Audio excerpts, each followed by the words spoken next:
दोस्तों, मुकेश अंबानी का घर एंटीलिया, क्या आपको पता है कि इतना महंगा है कि मुकेश अंबानी अगर चाहते तो मुंबई में भी एक बुर्ज खलीफा खड़ा कर सकते थे। जब ये घर बन रहा था तो मुकेश अंबानी की रातों की नींद उड़ी हुई थी, क्योंकि यह घर उनका सपना था और इसे बनाने के लिए अंबानी फैमिली की बरसों की कमाई का एक बड़ा हिस्सा लगने वाला था। एंटीलिया की कंस्ट्रक्शन के लिए एक नहीं बल्कि दो ऑस्ट्रेलियन कंपनीज को मुंबई आकर इस आलीशान घर को बनाना था। वैसे शायद आपको ना पता हो कि इस घर की कीमत 15,000 करोड़ रुपए है, लेकिन इस घर को दुनिया का सबसे खराब आर्किटेक्चर कहा जाता है। दोस्तों, मुकेश अंबानी का भाई अनिल अंबानी इस ऊंची इमारत को बनता देखकर हैरान हो गया और उसने भी दुनिया का सबसे महंगा घर बनाने का फैसला किया और उस घर की कंस्ट्रक्शन भी उसने जल्दी ही एंटीलिया के साथ ही शुरू कर दी। दोस्तों, आज की इस वीडियो में हम आपको बताएंगे कि दुनिया का सबसे महंगा और आलीशान घर बनाया कैसे गया और मुकेश अंबानी को इसे बनाते समय कौन सी प्रॉब्लम्स आई।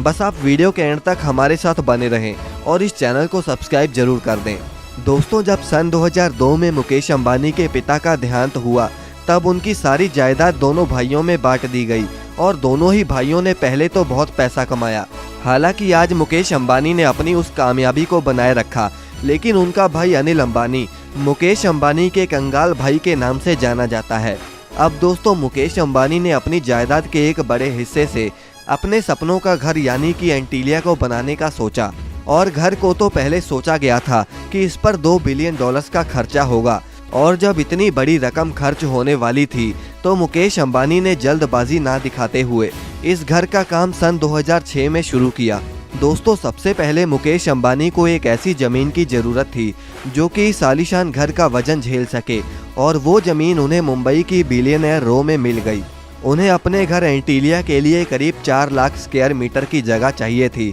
और इसीलिए उन्होंने वो जगह 21 करोड़ रुपयों में खरीद ली। आपको बता दें कि जहां आज ये आलीशान घर है वहां पहले एक अनाथ आश्रम हुआ करता था, लेकिन अंबानी ने उस जगह को मुंह मांगे पैसे देकर खरीद लिया। अब इसके बाद मुकेश अंबानी को ऐसी कंपनी की तलाश थी जो कि 15,000 करोड़ रुपए के घर का डिजाइन बनाकर उसको एक अलग ही मुकाम दे पाए और इसके लिए नीता अंबानी ने उन डिजाइनर्स को बुलाया जिन्होंने न्यूयॉर्क की मैंडारिन ओरिएंटल नाम की जगह को डिजाइन किया था, क्योंकि नीता अंबानी उस डिजाइन से बहुत इम्प्रेस थी। अब डिजाइन तो इंजीनियर्स ने तैयार कर दिया, लेकिन अब बारी थी उस जमीन पर एंटीलिया को खड़ा करने की। अब इस काम के लिए मुकेश अंबानी को आधुनिक इंजीनियर्स के साथ साथ कुछ ऐसे दिमागों की जरूरत थी जो कि मुकेश अंबानी के सपने को रियलिटी में खड़ा कर सकें। मुकेश अंबानी की ये भी शर्त थी कि वो बिल्डिंग 8 रिक्टर स्केल के भूकंप को झेल सके और दुनिया की कोई भी डिजास्टर उस बिल्डिंग को हिला ना पाए, और इसीलिए मुकेश अंबानी ने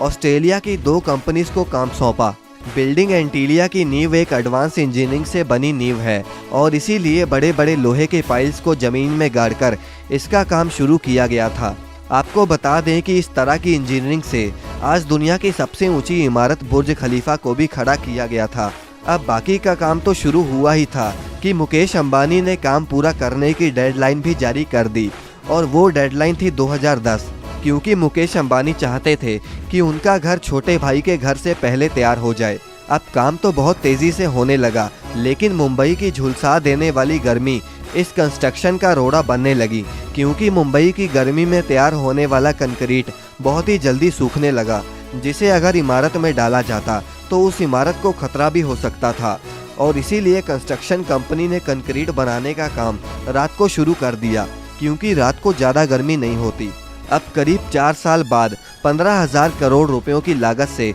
बिल्डिंग का सारा काम खत्म हो गया, लेकिन मुकेश अंबानी को ज्योतिष ने कहा कि अभी वो अपने घर में प्रवेश ना करें और इसीलिए सन 2012 में 50 से ज़्यादा पंडित घर की पूजा में बुलाए गए और तब जाकर मुकेश अंबानी ने अपने घर में कदम रखा। दोस्तों, रतन टाटा ने एंटीलिया के बारे में ये भी कहा था कि मुकेश अंबानी को इतना महंगा घर नहीं बनाना चाहिए था, क्योंकि भारत में ऐसा घर बनाकर उन्होंने गरीब लोगों से भेदभाव किया है। उन्होंने कहा कि मुकेश अंबानी को ये पैसे डेवलपमेंट में लगाने चाहिए थे। तो दोस्तों, ये था आज का वीडियो। आपको अगर वीडियो पसंद आई तो इसे लाइक करके हमें अपने विचार कमेंट में ज़रूर बताएं और अगर इस चैनल को सब्सक्राइब नहीं किया तो इसे जल्दी से सब्सक्राइब कर दें।